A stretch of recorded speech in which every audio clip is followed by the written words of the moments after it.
Hi everybody, in these videos I'm going to tell you important question and answer for Judicial Service for All State MCQ Part 2, the Indian Contract Act 1872.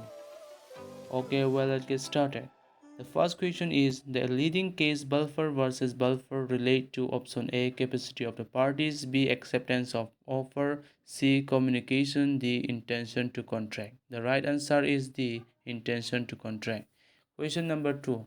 Consensus ad idems means option A consent of the parties obtained illegally, B parties identify the same thing in the same sense, C. Contract between the same parties, D. Contract without consent. The right answer is option B. Parties identify the same thing in the same sense. Question number 3.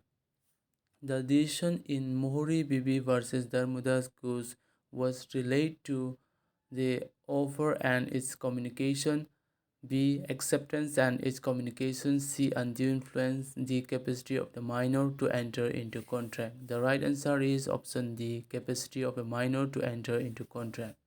Question number 4. Q pro Q means A. Something in return, B. In the same sense, C. Consideration given, D. Mutual exchange. The right answer is A. Something in return. Question number 5. The Indian Contract Act 1872 is not exhaustive. The statement is option A true, B false, C partly correct, D none of the above. The right answer is A true.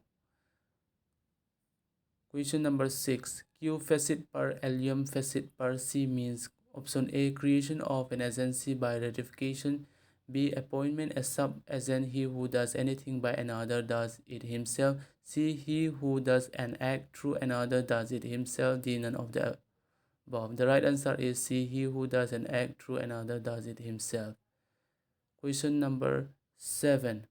A contract entered into by a minor is option A. Valid and binding, B. Voidable at the options of the minor, C. Void ab initio, D. Voidable at the options of either party. The right answer is option C. Void ab initio. A contract entered into by a minor is void ab initio. Question number 8. The principle of estoppel cannot be applied against a minor since option A. He has no sound mind, B. He has no privilege to cheat person by making any representation, C. He may be induced by dishonest trader to declare in writing that he is a major at the times of entering into a contract. Option D. He has not attained the age of majority. The right answer is D. Question number 9. The leading case Carlyle versus Carbolic Smoke Bowl Company related to option A capacity of parties, B minor agreement, C general offer, D tender. The right answer is C general offer.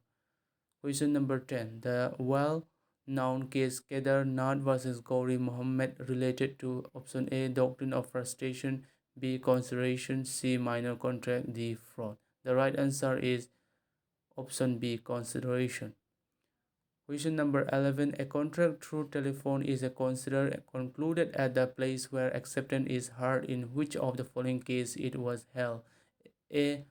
Bawandas versus Darilal, B. Garlil versus Carbolic Smoke Bowl Company, C. Lalman Sukla versus Goridot, D. Satyabarat Ghose versus Mugniram. The right answer is A.